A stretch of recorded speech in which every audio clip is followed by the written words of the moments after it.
ብዙዎች እንደሚሉት እጅግ የሚገርም ውበት ያላት፣ የተረጋጋ ጸባይ ያደላት፣ በትምህርቷም ለብዙዎች አርአያ የምትሆን ከአዲስ አበባ ዩኒቨርሲቲ ከአንድም ሁለት ዲግሪ ያላት፣ በመንፈሳዊ ሕይወቷ ብዙዎች የምታስቀና፣ በሀብትም በስብዕናም በተፈጥሯዊ ውበትም በትዳርም ይህ ቀረሽ የማይባል ስኬት ላይ ያለችው አርቲስት መሰረት መብራቴ ሁሉ ነገር ሞልቶ ተርፎ እያለ አንድ ነገር ብቻ ቢያላት፣ በመንፈሳዊ ሕይወቷ ብዙዎች የሚቀኑባት አርቲስቷ በትዳር ሕይወቷም እጅግ በጣም ደስተኛ ብትሆንም በዓይኗ ማየት አልቻለችም። ብዙ ጊዜ ባይሆንም ለምን አረገዝኩ ብለው የሚያለቅሱ ሰዎችን አይተን እናውቃለን። እሱም ብቻ አይደለም፣ የወለዱትን የሚጠሉ ብሎም ደግሞ ለጉዳዩ ብቻ የሚሰጡ ሰዎችንም አይተን ይሆናል። ዓለም አንዳንዴ ስናያት በጣም ጉራማይሌ ነች። ለአንዳንዶች ትልቁ ህልማቸው፣ ሌሎች ደግሞ ቅዠት ሆኖ እናገኘዋለን። ልጅ ለዚች አርቲስት ትልቁ ህልሟ ነው። ለአንዳንዶች ደግሞ እንደ እርግማን የሚያዩት ሰዎችም አሉ። ነገር ግን ይሄ ብዙ ጊዜ ይሆናል ማለት አይደለም። አንዳንዶች በመውለዳቸው ህይወታቸው ይበላሻል። ሌሎች ደግሞ ባለመውለዳቸው ህይወታቸው ይበላሻል። ብቻ ምስቅልቅል ዓለም ውስጥ ነው ያለነው። ገንዘብ ስናሳድድ፣ አለበለዚያም ሰው ስንመርጥ፣ ወይንም ደግሞ በሌላ በግል ምክንያት በቶሎ ላናገባ እንችላለን። ታዲያ ይህ የሚያመጣው ችግር ቀላል የሚባል አይደለም።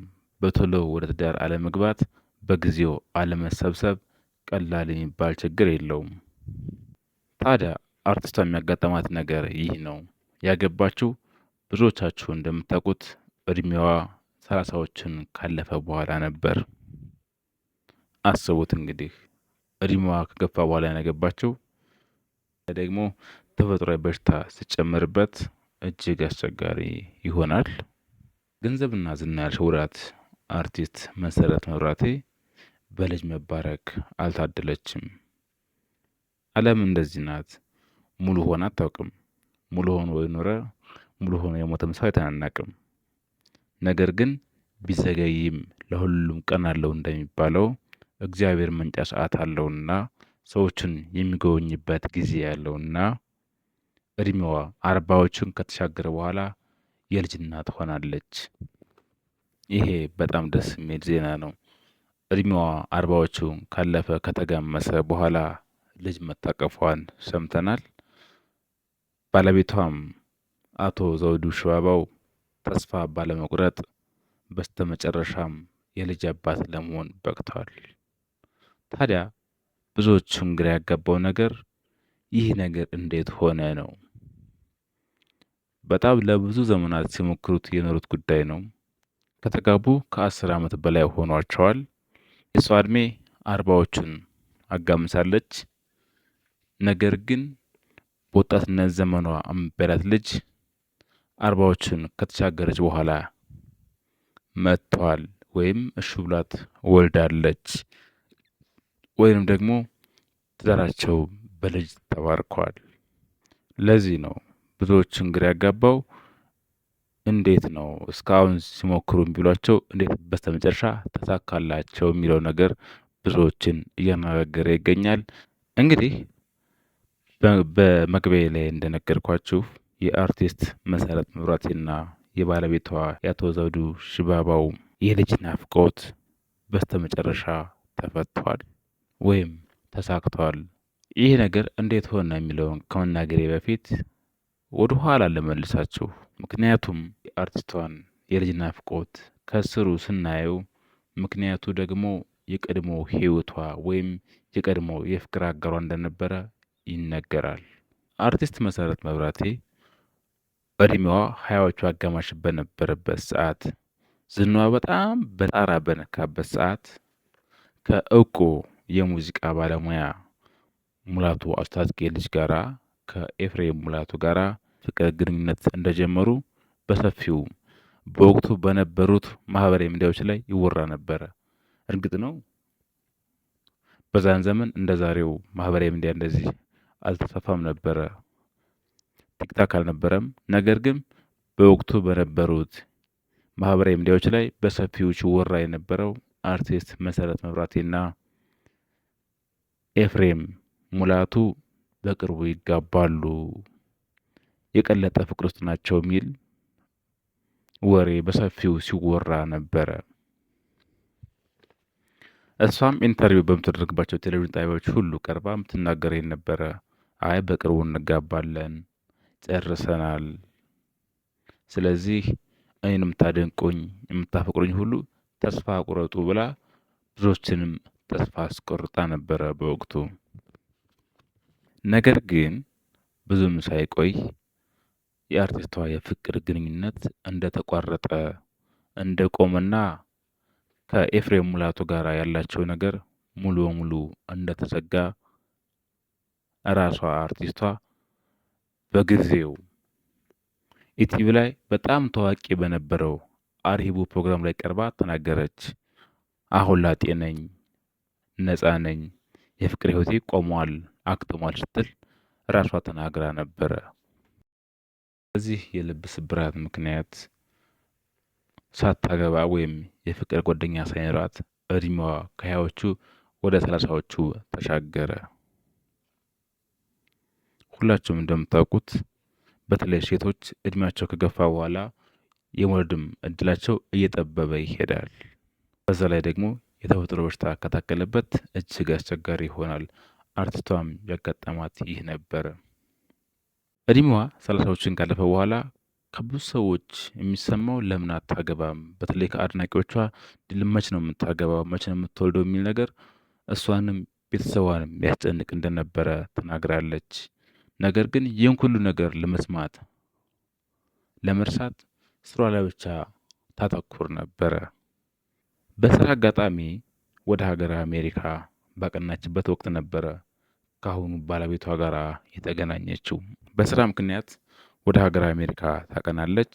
እዛው ሀገር አሜሪካ ነዋሪ የሆነ የድምፃዊት እጅጋየሁ ሽባባው ወንድም የሆነው ከአሁኑ ባለቤቷ ጋር ይገናኛሉ። ነገር ግን ዘሪሁን ሽባባው እስካሁን ከነበሩት አድናቂዎቿ በጣም በተለየ መልኩ ነበረ አድናቆትን የገለጸላት። ከዚህ በፊት የምታውቃቸው ወንዶች የሚያደንቋት በምትሰራቸው ፊልሞች ወይም ደግሞ በውጫዊ ውበቷ ነበረ። ነገር ግን እሱ ከሷ ነገር ግን ይህኛው አድናቂዋ በጣም ተማርኮ የነበረው በፊልሟ ወይም በውጫዊ ውበቷ አልነበረም። ከዛ በተቃራኒው በጣም በመንፈሳዊ አገልግሎቷ ለቤተክርስቲያን ባላት ቀናኢ አገልግሎት በስብዕናዋና በወቅቱ ትዘምር ነበረና በነዛ ነገሮች ነበረ እሷን በጣም የሚያደንቃት እንጂ ብዙ ፊልሟን አይቶትም አያውቅም። በዚህ ምክንያት ፍቅር ያጣው ፍቅር የተራበው የአርቲስቷ ልብ በቀላሉ ቀለጠ። በፍቅር ተጎድታ የነበረችው መሰረት ልቧ በፍቅር ተሞላ። ብዙም ሳይቆዩ ለመጋባት ቃል ተገባቡ። በቤተክርስቲያን ቃል ከተገባቡ በኋላ ብዙም እዩኝ ማለት አትወድም እንደምታውቁት። በዚህ ምክንያት ባለቤቷ ከሀገር አሜሪካ ወደዚህ ሀገር ከመጣ በኋላ በጣም ቀላል የሚባል ስርዓቱን ክብሩም እየጠበቀ የቤተሰብ ፕሮግራም አካሂደው ይጋባሉ። እንግዲህ ትልቁ ፈተና እዚህ ጋር ነው የገጠማት። አስቀድሜ እንዳልኳችሁ ህይወት ሙሉ አይሆንም። አንድ ነገር ሲከፈት ችግርም ደስታም ይዞ ነው የመጣው። ረጅም ሰዓት ባላታ ነበረ። ባለስታገር ደግሞ ባለመገኘቱ ሌላ ችግር ይዞባት ይመጣል። ባለቤቷ ሀገር አሜሪካ በትምህርትና በስራ ላይ ቆይቶ እድሜው የገፋ ሚሊዮነር ነው። ሰው ደግሞ እድሜው ትንሽ ከሄደ በኋላ ልጅ የመውለድ ፍላጎቱ በጣም ይጨምራል። ራሱ ባለቤቷ የእሱ ቤተሰቦች የእሷን ቤተሰቦች አድናቂዎቿም ጭምር መች ነው የምትወልደው፣ መች ነው የምታረግዘው የሚል ጥያቄ በተደጋጋሚ ትጠይቅ ነበረ። መቼ ነው የምትወልጂው? መቼ ነው አይንሽን በአይንሽ የምታዪው? የሚሉት ጥያቄዎች በጣም ያስጨንቋት ነበረ። ነገር ግን እሷ ሳትፈልግ ወይም ሳትሞክር ቀርታ አይደለም። ካልተፈቀደ አልተፈቀደም ነው። ምክንያቱም ልጅ የእግዚአብሔር ስጦታ ነው። ነገር የሚሆነው እግዚአብሔር ሲፈቅድ ነው እንጂ ሰው ስለለፋ ስለጣረ ብቻ የሚሆን ነገር አይደለምና ዛሬ ነገ ነው የምትለው። ከዛ ውጭ ምንም መመለስ ስለማችል እሱ የፈቀደ ቀን ነበር የእሷ መልስ። የገንዘብ ችግር የለባቸው ጥንዶቹ ከሀገር ውስጥ እስከ ውጭ ሀገር ያላንኳኩት ያልደረሱበት የሕክምና ተቋም የለም።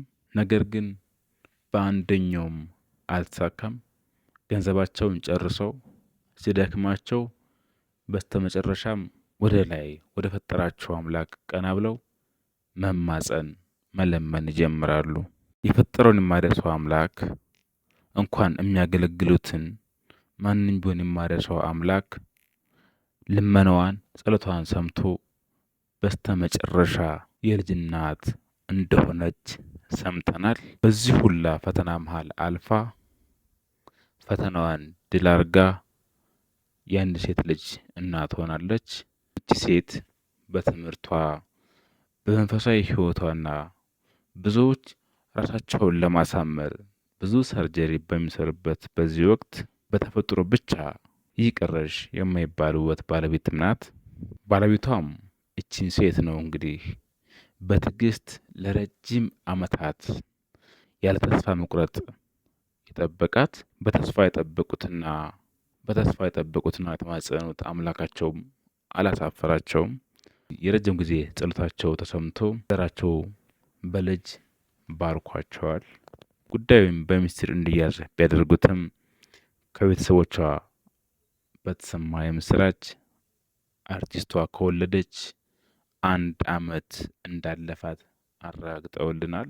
አሁንም በድጋሜ እንደምላችሁ ሰው ሆኖ ሙሉ የለም። በትዳር ውስጥ ደግሞ ልጅ የለም መባልን ማንም ሰው ሊሰማው የማይፈልገው ነገር ነው። አርቲስቷ ለልጅ ካላት ፍቅር የተነሳ የህፃናት የልብ ህሙማን ተቋማትን በመርዳትና አምባሳደር በመሆን ከሀገር ሀገር እየተዘዋወረች ገንዘብ በማሰባሰብ ስትረዳ ታወቃለች። በዚህም የብዙ ህጻናትን ህይወት ታድጋለች። የብዙ እናትና አባት እንባንም አብሳለች። ለዚህ መልካምነቷ በስተመጨረሻም ሴት ልጅን ታቅፋለች። ባለቤቷም የትዕግስቱና የታማኝነትን ውጤት አግኝቷል። እርግጥ ነው ልጅ መውለድ የትዳር ስኬት መለኪያም መመዘኛ አይደለም፣ መሆንም የለበትም። ብዙ ጀግና ባለትዳሮችን እናውቃለን። ልጅ ሳይኖራቸው በትዳራቸው ውስጥ ረጅም ዓመት የኖሩ በጣም በፍቅር በሚያስቀና መልኩ የኖሩ ብዙ ጀግና ባለትዳሮችን እናውቃለን። ነገር ግን ፈጣሪ ፈቅዶ በልጅ መባረክ የሚጠላ ማንም የለም። ቢሆን መልካም ነው። እግዚአብሔር ቢፈቅድ ትዳር በልጅ ቢባረክ እጅግ መልካም ነገር ነው።